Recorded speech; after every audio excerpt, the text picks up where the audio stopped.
Polymer का जो classification हम डिस्कस कर रहे हैं, जिसमें हम ये बात कर रहे हैं कि पॉलीमर्स को इस बेसिस पे भी क्लासिफाई किया जाता है कि जब उनके मोनोमर्स आपस में जुड़ते हैं तो उनके जुड़ने का मैकेनिज्म क्या होता है। उसमें चेन ग्रोथ, पॉलीमराइजेशन,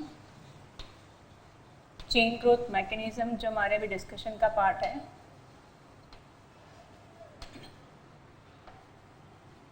हमने कहा था दो चीज़ें होती हैं इसमें, chain growth and step growth.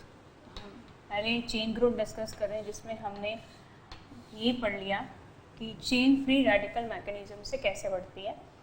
अब आता है हमारा सेकेंड टाइप, कैटायनिक मैकेनिज्म। ये जो कैटायनिक मैकेनिज्म है उसमें हमें ये पढ़ना है कि किस तरह जो चेन बढ़ती जाती है वो किस तरह एक कैटायन के प्रेजेंस के कारण बढ़ती है। जैसे हम कह चुके हैं, this chain growth mechanism is found in those compound which show addition mechanism, जिनके पास अनसैचुरेटेड बॉन्ड होता है, पाई बॉन्ड होता है, और वो उस पाई बॉन्ड को ब्रेक करके वैलेंसीज फ्री करके किसी से जुड़ते हैं। तो वो सारे कंपाउंड जो कि फ्री रेडिकल मैकेनिज्म दिखा रहे थे, इथीन, पॉलीथीन, ये सारी चीज़ें, वो सारे कंपाउंड हमारे कैटायनिक मैकेनिज्म भी दिखा सकते हैं। कैटायनिक मैकेनिज्म दिखाने के लिए हमें जो कैटलिस्ट लगेंगे वो कैटलिस्ट लैवेस एसिड्स होते हैं।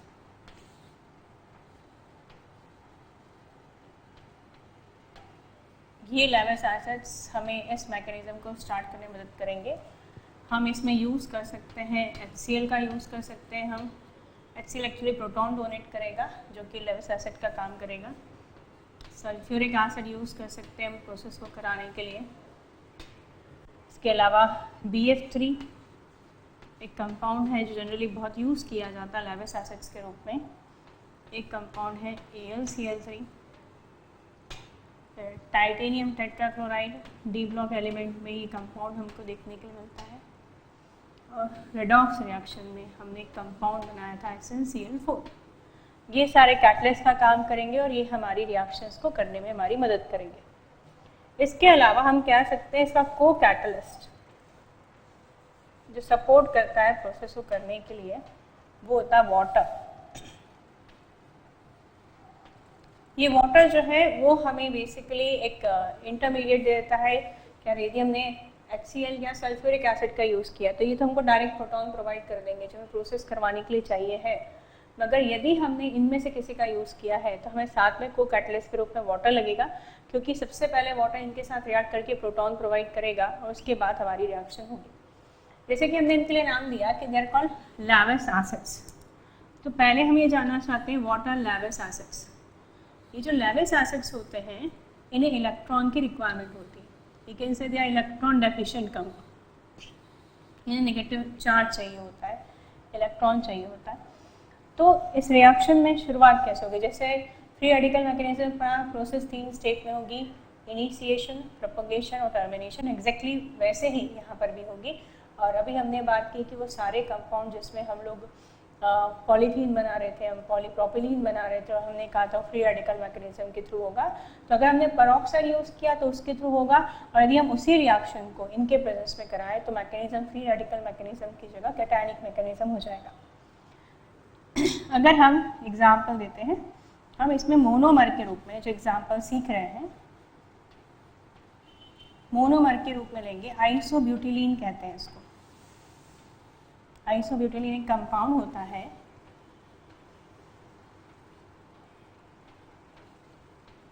और ये जो आइसोब्यूटिलीन कंपाउंड है ये हमारा मोनोमर होगा। तो इसका पॉलीमराइजेशन हम कराएंगे कैटायनिक मैकेनिज्म के थ्रू और ये रबर बनाने के काम आता है। जो पॉली आइसोब्यूटिलीन बनेगा इट्स अ रबर जो टायर्स में यूज़ किया जाता है काफ़ी ज़्यादा, क्योंकि इसकी वीयरिंग टीयरिंग कैपेसिटी, घिसने की क्षमता बहुत ज़्यादा है, आसानी से नहीं घिसता है। तो हमारा मोनोमर है आइसोब्यूटिलीन।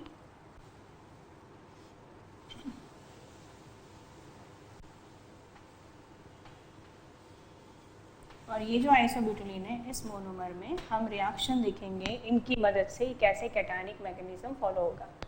जैसे हम कह चुके हैं कि ये प्रोसेस भी 3 स्टेप पे होगी, और जो पहली स्टेप होगी वो होगी चेन इनिशिएशन, कोई एक इंटरमीडिएट जो हमारा चेन को शुरू करने में मदद करेगा, चेन इनिशिएशन।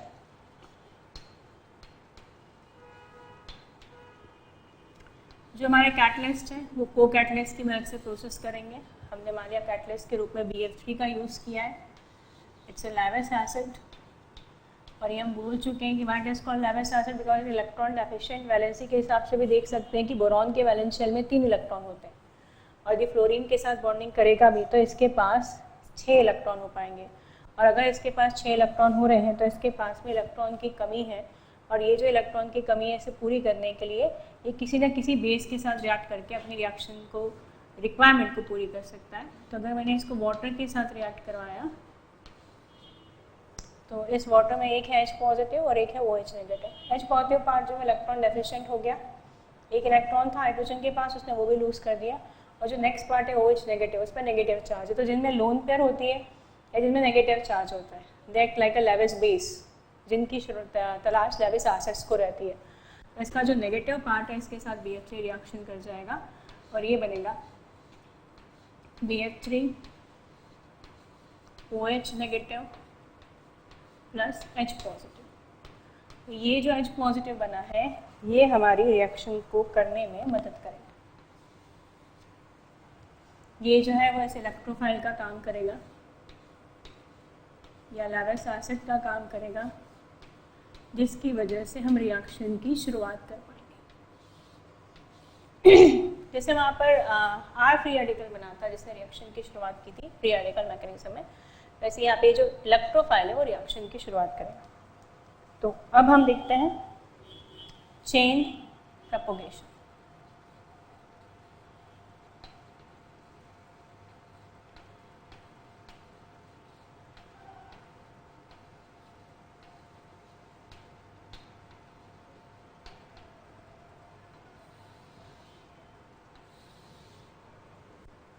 ये जो चेन प्रोपगेशन है, इस चेन प्रोपगेशन में हम देखेंगे कि किस तरह चेन बढ़ती दिखाई देगी, जिसे कहा चेन ग्रोथ मैकेनिज्म कहा जाता है, और किस तरह ये कैटायनिक मैकेनिज्म का एग्जांपल है। आगे कैटायनिक पार्ट है जो रिएक्शन कराता है। तो हमारा जो मोनोमर है आइसोब्यूटिलीन, इसके साथ में रिएक्शन होगी, और हम देख सकते हैं जो आइसोब्यूटिलीन है ये एडिशन शो करने वाला है, क्योंकि इसके पास एक पाई बॉन्डिंग है जिसे ब्रेक करके अपनी वैलेंसीज फ्री कर सकता है। और यहाँ पे जो ब्रेकिंग है पिछली बार होमोलिटिक हुई थी, बराबरी से हुई थी क्योंकि फ्री रेडिकल बनना था इसमें, तो इस बार हेट्रोलिटिक होगी, और ये हेट्रोलिटिक में ये जो इलेक्ट्रॉन पेयर है वो यहाँ शिफ्ट कर जाएगी, जिसमें इस पर नेगेटिव चार्ज आएगा। तो देखते हैं हमारा ये रहा आइसोब्यूटिलीन, डबल बॉन्ड CCH3 CH3। हमने जैसे कहा आइसोब्यूटिलीन जो है वो पॉली आइसोब्यूटिलीन बनाएगा, जो कि एक रबर है जिसकी वियरिंग टीयरिंग कैपेसिटी अच्छी होने से टायर्स में यूज़ होता है। इसमें ये इलेक्ट्रॉन पेयर इधर शिफ्ट हो जाएगी, मतलब पूरी की पूरी इलेक्ट्रॉन पेयर इसने ले ली, तो ये होमोलिटिक क्लीवेज नहीं है। ये प्रोसेस प्रोटॉन के प्रेजेंस में होगी। ये जो प्रोटॉन का पॉजिटिव चार्ज है और इसका ये नेगेटिव चार्ज आपस में जुड़ जाएंगे, जिससे इस पर पॉजिटिव चार्ज आ जाएगा। तो हमारी प्रोसेस में ये हो जाएगा CH3, इसको हाइड्रोजन मिल गया, इससे जाके बॉन्डेड हो रहा है, तो ये CH3 हो गया। ये हो गया हमारा C जिस पे पॉजिटिव चार्ज आ चुका है, ये इस पे 2 alkyl group attach methyl group. तो ये बन गया हमारा एक कंपाउंड जिसके आगे पॉजिटिव पार्ट आ चुका है, जो इसकी अब एक्टिव साइट का काम करेगा, और ये हमारी जो एक्टिव साइट होगी ये हमारी चेन को बढ़ाने में मदद करेगी। क्योंकि एक्टिव साइट कैटायन है इसलिए हमने इसे कहा कैटायनिक मैकेनिज्म। तो ये जब दूसरे मोनोमर से इसी तरह रिएक्शन करेगी तो मैं देखना है रिएक्शन कैसे होगी। ये रहा CH2 डबल बॉन्ड C, ये रहे इसके अल्काइल ग्रुप 2, तो यहाँ पे ये प्रोसेस में इधर नेगेटिव आया तो ये पॉजिटिव पार्ट जाके इससे जुड़ जाएगा, तो इस पर पॉजिटिव चार्ज आ जाएगा। तो हमारी जो नेक्स्ट स्टेप आएगी वो कुछ ऐसी आएगी। अब हमारे पास हो चुका है ये compound that we call CH3 C, ये इससे जुड़ चुका है 2 CH3 मॉलिक्यूल से, हम इसे ऐसे लिख सकते हैं 2 मॉलिक्यूल्स ऑफ CH3 इससे बॉन्डेड है और इससे आगे जाके जो बॉन्डेड है वो CH2 बॉन्डेड है। इस CH2 के बाद आगे ये जो पार्ट है इस पर पॉजिटिव चार्ज आ चुका है और ये C जो पॉजिटिव है इस पर अगेन 2 CH3 ग्रुप। तो जैसे हमने यहाँ इस मैकेनिज्म में देखा कि पहले एक मोनोमर दूसरे दूसरा मोनोमर जुड़ा और दूसरे मोनोमर के जुड़ते ही आगे एग्जैक्टली वैसे ही पॉजिटिव पार्ट आ गया जैसे कि पहले था। इसका मतलब ये कि ये प्रोसेस इस तरह कंटिन्यूसली चलती रहेगी through the active site which is cationic in nature, therefore called cationic mechanism. और क्योंकि ये लगातार इसकी चेन की ग्रोथ करती रहेगी, therefore is called chain growth mechanism. और जैसे हम कह चुके हैं कि there are n number of molecules, such molecules which are bonded together, एक के बाद एक के बाद एक n नंबर ऑफ मॉलिक्यूल्स आपस में जुड़ जाएंगे तो हमें कैसी लंबी चेन मिलेगी जिसे हम पॉलीमर के रूप में ऐसे कुछ दे सकते हैं कि ये एंड पोर्शन है जिस पे CH3 है और यहाँ पर ऐसा ये जो पोर्शन है C जिस पे 2 CH3 के मॉलिक्यूल हैं और आगे ये जो CH2 है, ऐसे n नंबर ऑफ मॉलिक्यूल्स आपको मिल जाएंगे जब ये आपस में बॉन्डेड होंगे। और आगे एक स्टिल आपके पास एक्टिव साइट है कैटायनिक के साथ में जो आपकी चेन बढ़ने में मदद करेगी, therefore it become polyisobutylene which are terminate नहीं हुई क्योंकि इसके पास अभी भी एक पॉजिटिव पार्ट है। तो जब ये बन जाता है तो एंड कैसे होता है उसकी बात करेंगे। तो अब आएगा हमारा चेन टर्मिनेशन। नेक्स्ट पार्ट है चेन टर्मिनेशन। तो बिल्कुल ये वैसा ही कुछ देख रहे हैं हम जैसा कि हमने फ्री रेडिकल मैकेनिज्म में देखा था कि पहले R फ्री रेडिकल आया था, जैसे यहाँ H पॉजिटिव आया है जिसने चेन को स्टार्ट करने में मदद की थी हमारी। उसके बाद जैसे वो फ्री रेडिकल जुड़ रहा था और आगे उसने फ्री रेडिकल क्रिएट कर दिया था इथीन में और वो चेन बढ़ती चली जा रही थी उस एक्टिव साइट के कारण, वैसे ही यहाँ पे हमारा H पॉजिटिव जो है वो हमारे मोनोमर आइसोब्यूटिलीन के साथ कंबाइन होकर आगे के साइड पॉजिटिव चार्ज दे रहा है और ये जो पॉजिटिव चार्ज है वो धीरे धीरे धीरे चेन बढ़ाता जा रहा है। और लास्ट में हमने देखा था कि 2 फ्री रेडिकल या तो आपस में जुड़ गए थे जिनसे सिग्मा बॉन्ड दोबारा बनने से फ्री रेडिकल चला गया था जिसके कारण प्रोसेस बंद हो गई थी। और एक देखा था डिस्प्रोपोर्शन। डिस्प्रोपोर्शन इसलिए कहा था क्योंकि उसमें 2 पार्ट में एक अल्केन में कन्वर्ट हो रहा था और एक अल्कीन में कन्वर्ट हो रहा था। तो एग्जैक्टली वैसे ही हमारे पास यहाँ भी चेन टर्मिनेशन के 2 पार्ट हैं। पहला पार्ट में आता है लॉस ऑफ प्रोटॉन, या तो ये पार्ट जो है वो प्रोटॉन लॉस कर देगा और उसके लॉस के कारण हमारी चेन रुक जाएगी। तो प्रोटॉन लॉस्ट मान लीजिए इस पार्ट ने कर दिया, मैं इसे बताने के लिए इसे इस तरह लिख देती हूँ कि ये रहा CH2, ये रहा H पॉजिटिव और हमने अगर प्रोटॉन उसके को कैटलिस्ट को दोबारा दे दिया, हमें कहाँ से मिला था, वाटर से मिला था, तो को कैटलिस्ट से हमको मिला था। अगर हम उसे इसे वापस कर देते हैं तो अगर ये प्लस के साथ जाएगा तो इस पर ये माइनस छोड़ के जाएगा और अगर इस पर माइनस छोड़ के जाएगा तो इस पर एक इलेक्ट्रॉन पेयर रह जाएगी और ये दोनों मिलके डबल बॉन्ड बना लेंगे। तो हमारा पहला जो तरीका है that is loss of proton. Proton को लॉस करके जो है ये प्रोसेस को रोका जाता है। वहाँ भी 2 तरीके थे, 2 फ्री रेडिकल के जुड़ के सिग्मा बॉन्ड का बनना और एक डिस्प्रोपोर्शन जिसमें एक बना था अल्केन और एक बना था अल्कीन। वैसे यहाँ 2 तरीके हैं। पहला है प्रोटॉन, प्रोटॉन आए हैं वाटर से जो कि उसका को कैटलिस्ट था। पहले हमने उसको लॉस्ट करवाया और जैसे ही हमने उसको लॉस करवाया तो ये हमारा जो पार्ट है वो ऐसे चेंज हो जाएगा CH3। ये हमारा पॉलीमेरिक पार्ट जो बार बार रिपीट हो रहा है, let see CH3 whole twice CH2 and ये बता रहा है बहुत सारे मोनोमर्स आपस में जुड़े हैं जिसको क्रिएट कर रहे हैं। और जब ये प्रोटॉन लॉस्ट होगा तो हमने ये देखा जैसे कि ये CH3 पार्ट है जो इससे अपर साइड में बॉन्डेड है और ये जो प्रोटॉन जैसे ही लॉस्ट हो जाएगा तो ये C पॉजिटिव और ये CH2 मिलके बना लेंगे डबल बॉन्ड। ये चेन खत्म हो गई।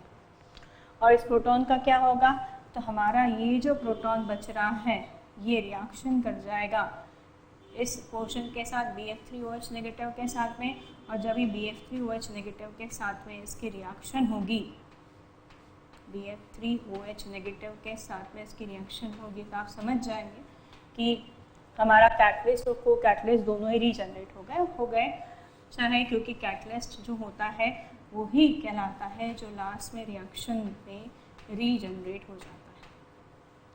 तो ये हो गया BF3।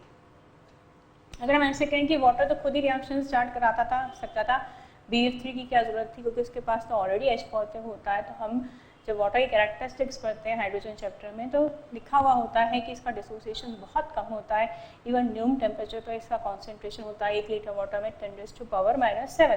तो हमें कैटलिस्ट की मदद चाहिए जिससे हम इसे रीजनरेट करा सके। तो एक तरीका है लॉस ऑफ प्रोटॉन, और सेकेंड तरीका है एडिशन ऑफ एनायनिक पार्ट। ये भी हो सकता है कि एक एनायनिक पार्ट जो है वो आके जुड़ जाए, और इस एनायनिक पार्ट के जुड़ने के कारण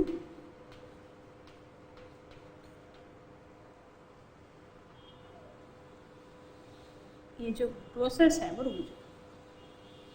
जैसे ये है हमारा कैटायनिक पार्ट, और इससे अगर वो पार्ट रिएक्ट कर जाए BF3OH नेगेटिव जो मीडियम में ही मौजूद है, तो ये हमारा कैटायनिक पार्ट CH3, ये पॉलीमेरिक पार्ट जो बार बार रिपीट हुआ है CH3 होल ट्वाइस, फिर CH2, हमारा ये जो पार्ट है वो N टाइम्स है, और ये जो है वो आगे है C, इस पे है पॉजिटिव, ये है CH3 और ये है CH3। तो ये हमारा कैटायनिक पार्ट है, और इसको टर्मिनेट करने के लिए वो एनायनिक पार्ट इससे जुड़ जाए, दैट इज BF3OH नेगेटिव। और जब ये इससे जुड़ेगा तो BF3 वापस जनरेट हो जाएगा, कैटलिस्ट तो मिल गया दोबारा, को कैटलिस्ट नहीं मिलेगा, और हमारा जो प्रोडक्ट है उसमें again CH3 polymeric part CH3 whole twice, CH2 N times,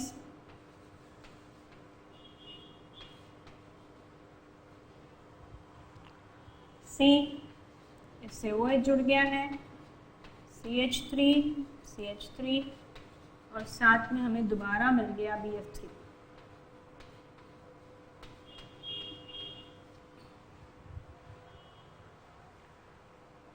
तो इस तरह हमारी जो चेन है वो टर्मिनेट हो गई। Therefore we called as cationic mechanism. This is example of chain growth mechanism, क्योंकि हमारी चेन जो है लगातार बढ़ रही है, और इसके लिए हमें लेविस एसिड चाहिए होंगे जो कि प्रोटॉन को जनरेट करेंगे इनके साथ में।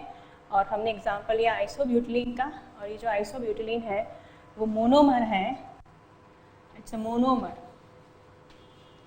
और ये जो मोनोमर है ये रबर बनाता है, और इस रबर की वेयरिंग टेयरिंग कैपेसिटी बहुत अच्छी होने से इसको टायर्स की लाइनिंग में it is used in the inner lining of tyre.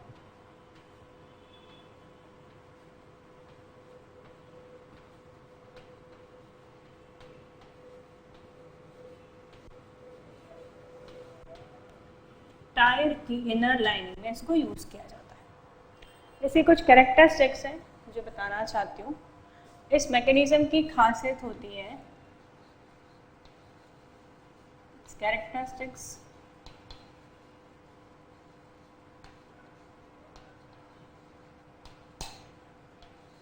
इसकी स्पीड बहुत ज़्यादा होती है, very high speed, it's completed with in seconds में हो जाती है। फ्री रेडिकल्स में ज़्यादा स्पीड होती है, स्पीड इज़ वेरी हाई। इस मैकेनिज्म में स्पीड बहुत ज़्यादा होती है, स्पीड इज़ वेरी हाई।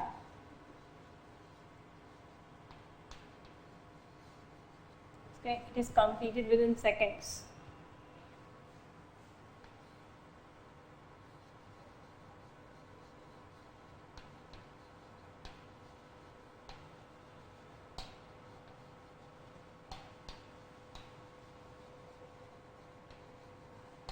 और एग्जाम्पल जिनमें पाए जाते हैं का एडिशन, जिनमें फ्री रेडिकल हो सकता है, सब में हो सकता है। ये हमें एग्जाम्पल्स पढ़ चुके हैं, लाइक पॉलीथीन, इनमें पाया जाता है ये, पॉलीप्रोपिलीन उसमें देखा जाता है,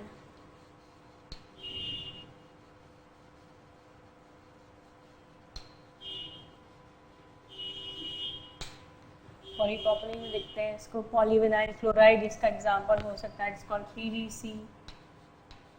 ये वो सारे एग्जांपल्स हैं जिनमें ये हमको मिलता है, that chain growth cationic mechanism. Chain growth mechanism में जो नेक्स्ट इसका टाइप है third, that is called anionic mechanism.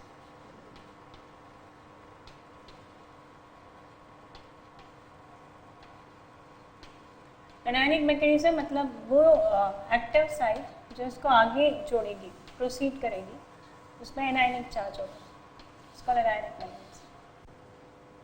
अब ये जो एक्टिव साइट है इसको जनरेट कैसे किया जाए, तो जैसे हमें वहाँ लेविस एसिड्स लगे थे या लेविस बेस लगेंगे, तो हमें यहाँ पे कैटलिस्ट के रूप में लेविस बेसेस लगेंगे।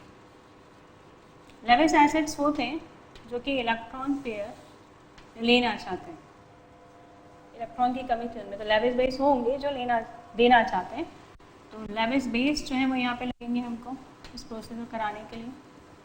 कुछ कॉमन लेविस बेसेस जो इस प्रोसेस में यूज़ किए जाएंगे, उनके एग्जांपल देखते हैं।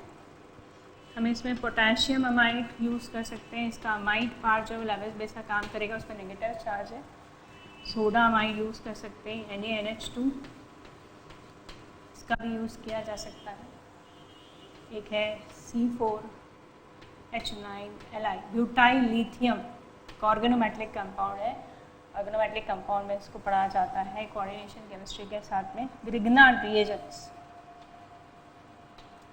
काफ़ी फेमस कंपाउंड है ऑर्गेनिक केमिस्ट्री का, या ये भी एक ऑर्गेनोमेटलिक कंपाउंड होता है, ऑर्गेनिक कंपाउंड जिनमें मेटल और कार्बन के बीच में बॉन्डिंग होती है, ग्रिग्नार्ड रिएजेंट। ग्रिग्नार्ड रिएजेंट जिसका फॉर्मूला है RMgX। Next is halogen, generally used as chlorine और अल्काइल ग्रुप। अब ये जो है एनायनिक साइट क्रिएट करते हैं, लेविस बेस उस पर अटैक करते हैं। पहले हम बेसिक एक प्रॉब्लम की बात करते हैं, और हम यहाँ पे जो मोनोमर यूज़ करने वाले हैं उसकी बात कर लें। इस मोनोमर को हमने पहले रिएक्शन कराई, हमने इसकी पॉलीस्टाइरीन बनाया था, पर वहाँ बेंजोइल पेरोक्साइड लिखा था। हमने इस मोनोमर को बनाया भी था। सबसे पहले हमने बेंजीन की रिएक्शन इथीन के साथ कराकर एक इथाइल ग्रुप अटैच किया था। उसके बाद में हमने उसका डीहाइड्रोजनेशन करवाया था क्रोमियम ऑक्साइड का कैटलिस्ट लेकर, आयरन ऑक्साइड का, और उसके बाद में जब डीहाइड्रोजनेशन हो गया था तो हमने पेरोक्साइड के प्रेजेंस में इसके पॉलीस्टाइरीन बनाया था, अगर आप याद करें तो। पर यहाँ पर हम लोग उसे एनायनिक मैकेनिज्म से बना रहे हैं, मतलब उससे भी इसे बनाया जा सकता है। तो इसका मोनोमर है स्टाइरीन, बेंजीन पे अटैच है CH-CH2 ग्रुप, नीचे बेंजीन अटैच है,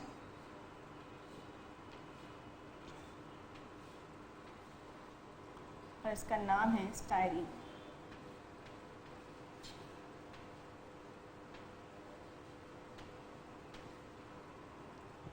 ये जो स्टाइरीन है इससे कराएंगे, बट दिक्कत क्या है इस मैकेनिज्म में वो हम पहले डिस्कस करते हैं कि ये जो पाई बॉन्ड होता है ये it's already a nucleophile.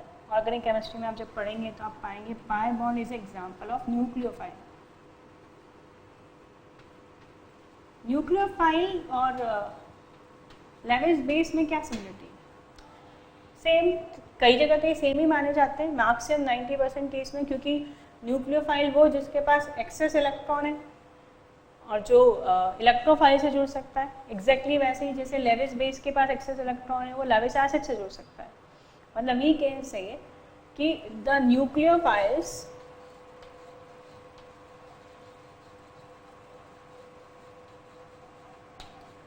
Are similar to Lewis base, same characteristics है। स्टेरिक हिंड्रेंस कुछ फिनोमेना होते हैं जहाँ पे थोड़ा वेरिएशन देखने के लिए मिलता है, but it's a rare case. Otherwise nucleophile is similar to Lewis base. Similarly electrophile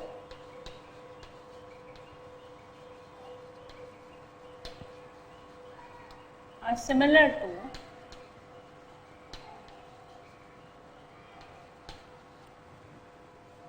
Lewis acid.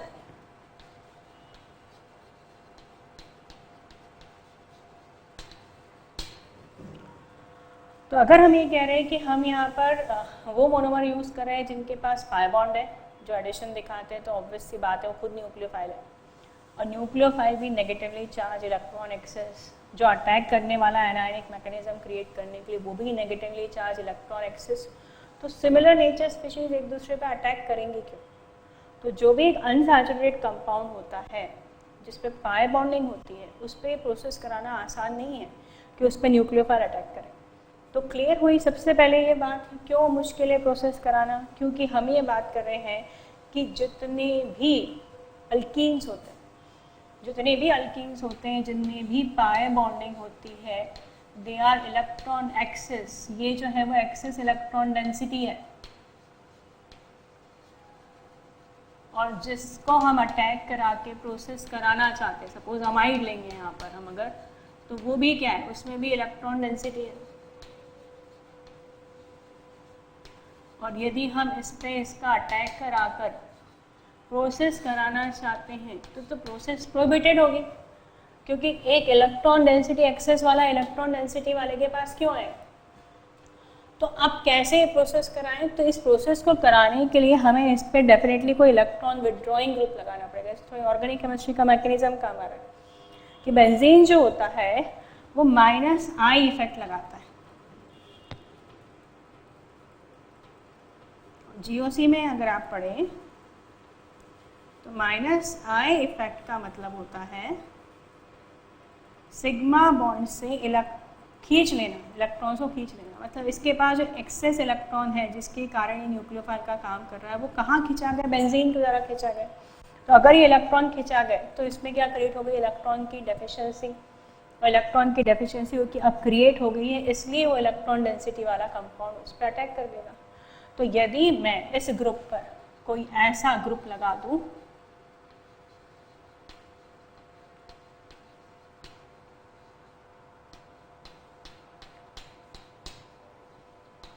जो कि -I इफेक्ट दिखाएगा, एग्जाम्पल से हमने स्टारीन लिया है, तो क्योंकि वो इलेक्ट्रॉन खींच लेगा इसके, और इलेक्ट्रॉन खींचने से डेंसिटी जो इलेक्ट्रॉन की वो कम हो जाएगी, उस केस पे अब ये इस पर अटैक कर देगा। मतलब इस प्रोसेस को कराने के लिए यहाँ पे कोई -I ग्रुप होना ज़रूरी है। अब ये जो -I ग्रुप है, हमने बेंजीन लिया है, हम इसमें ईस्टर ग्रुप ले सकते हैं। जैसे कि PMA में एग्जाम्पल हमने पढ़ा था पॉलीमिथाइल मेथाक्राइलेट, उसमें बेंजीन रिंग के पास में ईस्टर ग्रुप था। या एक एग्जाम्पल हमको पढ़ने मिलेगा इसी आगे ही, जो कि थर्मोप्लास्टिक का एग्जाम्पल है, पॉलीएक्राइलोनाइट्रेट, या जैसे पान कहते हैं, क्राइलन भी कहते हैं, उसमें भी साइनाइड ग्रुप इलेक्ट्रॉन विड्रॉइंग का काम करता है। तो वहाँ पे ये मैकेनिज्म जो है वो एनायनिक के थ्रू हो सकते हैं। तो स्टार्ट करते हैं मैकेनिज्म कैसे काम करता है। पहले बात क्लियर कर ली कि ये प्रोसेस कराना आसान नहीं होती, क्योंकि इसके पास भी इलेक्ट्रॉन डेंसिटी है, जो अटैक करा उस पर भी इलेक्ट्रॉन डेंसिटी है, दो नेगेटिव चार्ज एक दूसरे के पास आसानी से आएंगे नहीं।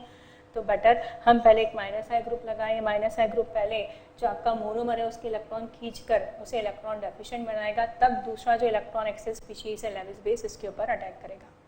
तो हम बात करते हैं सबसे पहले चेन इनिशिएशन की।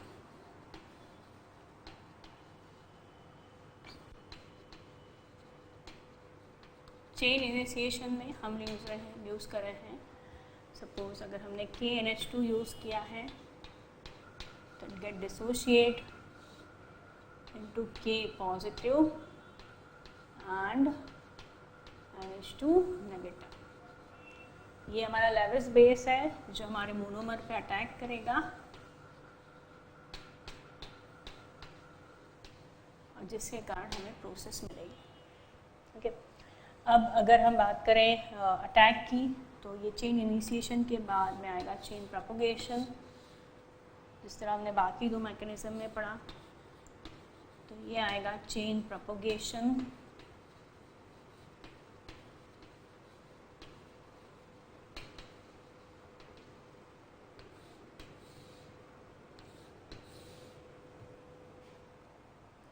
और ये जो चेन प्रोपगेशन है ये इस तरह कंटिन्यूएशन में चलेगा कि इस पर सबसे पहले अटैक होगा लेविस बेस का, जिससे आगे एक साइट मिलेगी, और ये जो साइट होगी वो साइट जो है उसे आगे प्रोसेस को कैरिड आउट कराने में मदद करेगी। तो अगर हम इस प्रोसेस को कराएं तो हमने सबसे पहले लिया स्टायरीन,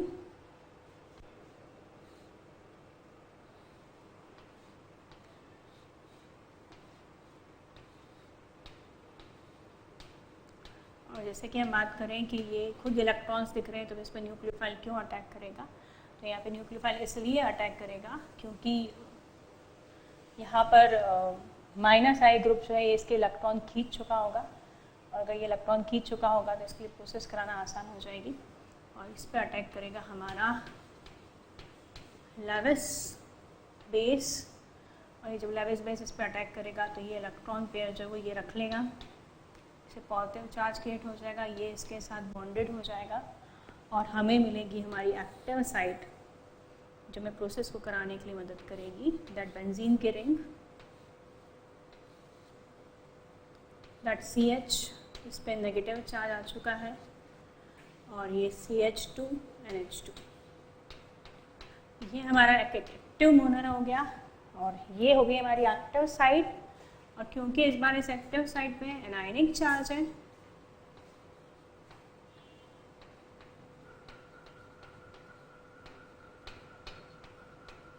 हमारे एक्टिव साइट पे एनायनिक चार्ज है, therefore it will be called anionic mechanism. तो हमारी एक्टिव साइट कैसे काम करेगी, थोड़ा सा डायरेक्शन चेंज करके हम फ्रंट साइड पे इसको लेके आते हैं, जो बताएगा किस तरह हमारी चेन बढ़ेगी। तो ये रहा NH2 portion, that next bonded atom carbon bonded with 2 hydrogen, then CH with negative charge which will act like a active site along with benzene की ring। अब ये जो इंटरमीडिएट है, हम ये पढ़ते हैं बात कि जो इंटरमीडिएट होते हैं वो स्टेबल नहीं होते, बहुत कम समय के लिए बनते हैं, और यदि हमें उसकी लाइफ बढ़ानी है तभी हम स्पीड बढ़ा सकते हैं रिएक्शन की। तो ये जो माइनस आई ग्रुप है ये इसका इलेक्ट्रॉन खींचता रहेगा, जिससे इसे स्टेबलाइज होने में मदद करेगा, और ये जब सेकेंड पार्ट से रिएक्ट करेगा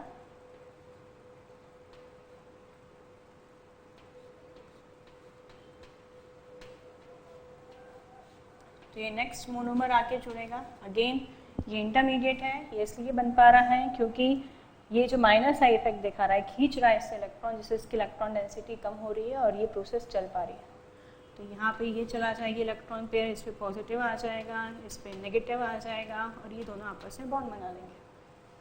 तो इस तरह हम देख रहे हैं कि इस बार भी चेन बढ़ रही है, देखो इस चेन ग्रोथ, और इस बार जो चेन बढ़ रही है उस चेन के बढ़ने की वजह जो है वो एक एनायनिक एक्टिव साइड है, देखो इज कॉल्ड एनायनिक मैकेनिज्म।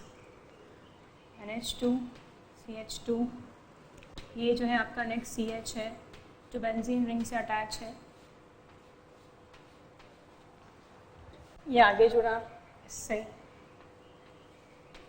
और जो नेक्स्ट पार्ट है उस पर वापस एक नेगेटिव चार्ज आ गया जो हमारी चेन को जुड़ने में मदद करेगा। तो इस बार एक एनायनिक पार्ट फ्रंट साइड में एक्टिव साइड के रूप में जो चेन बढ़ा रहा है, therefore it is called anionic mechanism. और ये चेन ग्रोथ का एग्जांपल है क्योंकि चेन लगातार बढ़ रही है, एडिशन का एग्जांपल है क्योंकि पाई बॉन्ड जो टूट कर इस प्रोसेस को करा रहे हैं, इसमें कोई भी मॉलिक्यूल का लॉस नहीं हो रहा जैसा कि कंडेंसेशन में होता है। चेन का टर्मिनेशन, चेन टर्मिनेशन हम दो चीज़ों में देख चुके हैं, फ्री रेडिकल में देख चुके हैं,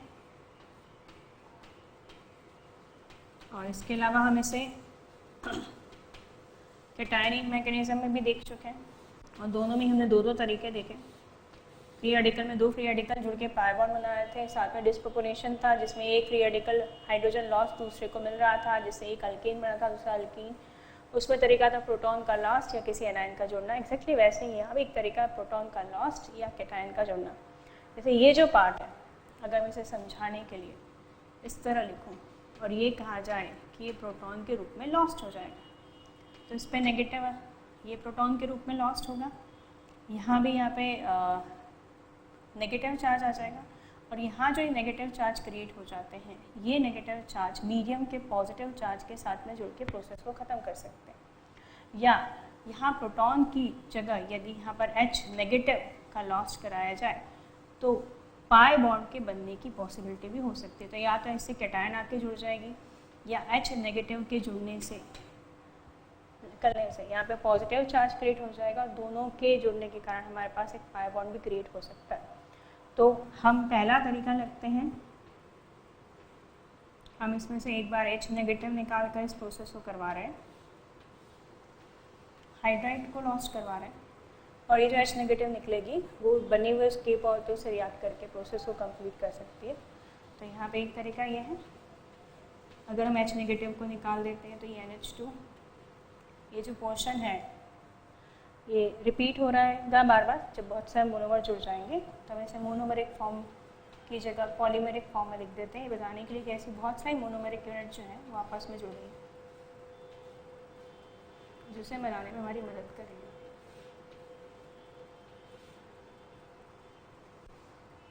आगे इसमें से H नेगेटिव निकल चुका है, जिससे उस पर पॉजिटिव चार्ज आ चुका है,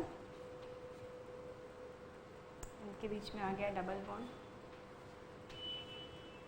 और ये जो है हमारा पॉलीमर कंप्लीट हो रहा है, दैट इज पॉलीस्टाइरीन। तो या तो हम H नेगेटिव का लॉस करा सकते हैं, या फिर दूसरा तरीका है addition of positive part.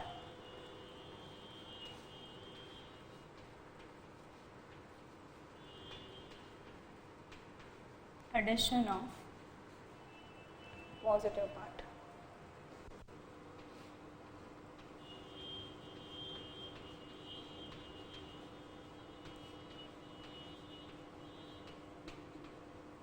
Addition of positive part में इस प्रोसेस में जो K पॉजिटिव का लॉस्ट हुआ था, ये जो K पॉजिटिव है ये दोबारा इस एनायनिक पार्ट से जुड़ जाएगा, जिससे आपकी जो एक्टिव साइट है वो क्लोज हो जाएगी और प्रोसेस भी फिनिश हो जाएगी। तो ये रहा NH2, CH2, CH, ये रही बेंजीन की रिंग, ये रहा CH2 पोर्शन, ये रहा CH, और इसका जो एक्टिव पार्ट है वो लॉस्ट हो चुका है, जो प्रोसेस होकर आ रहा था, क्योंकि इस नेगेटिव पे आकर पॉजिटिव जुड़ गया। दो तरीके हैं जिससे टर्मिनेट हो जाएगा। तो ये एक रेयर प्रोसेस है, क्योंकि मैक्सिमम केस में तो अल्कीन इस तरह का प्रोसेस नहीं दिखा पाएंगे, क्योंकि अल्कीन खुद एक इलेक्ट्रॉन एक्सेस स्पीशीज़ है, न्यूक्लियोफाइल है, लेविस बेस है। तो दूसरा लेविस बेस जो इस पर अटैक करने के लिए ज़रूरी प्रोसेस कराना, कैरी कराना, वो थोड़ा सा मुश्किल है, मगर करवाई जा सकती है, जिसमें कोई माइनस आई ग्रुप अटैच कर दिया जाए। तो जो माइनस आई है उसे खींचेगा, जिससे इलेक्ट्रॉन डेफिशिएंसी क्रिएट होगी सबसे पहले आपके मोनोमर में, जिससे लेविस बेस अटैक करेगा। इसके अलावा जो इंटरमीडिएट बनता है एनायन, वो भी इसकी मदद करता है। तो यहाँ पर अगर ये इंटरमीडिएट कुछ और भी हों, जैसे साइनाइड, जब इसके एग्जांपल देखें, और तो जैसे पॉलीस्टायरीन तो बन ही रहा है,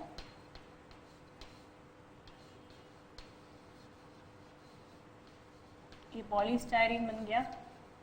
पॉलीस्टायरीन के अलावा एक और है, जिसे PAN या पॉलीएक्राइलोनाइट्राइल कहते हैं, इसे ऑर्लॉन, एक्राइलन, कॉर्टेली और भी नाम से जाना जाता है, जो कि हम पढ़ेंगे जब हम थर्मोप्लास्टिक्स पढ़ेंगे, तब उसमें एक एग्जांपल में ही आएगा पॉलीएक्राइलोनाइट्राइल।